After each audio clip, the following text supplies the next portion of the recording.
Assalamualaikum warahmatullahi wabarakatuh.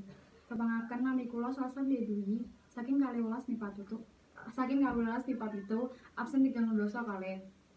Kula badhe geguritan temanipun budi pekerti.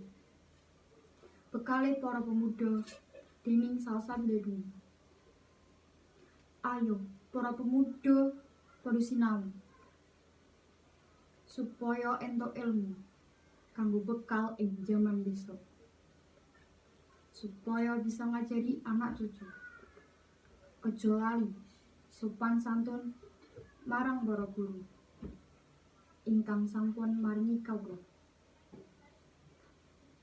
Bekale awake dhewe kanggo maju.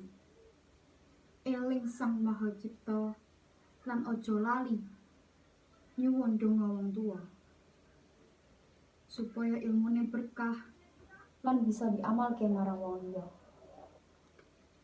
Wassalamualaikum warahmatullahi wabarakatuh.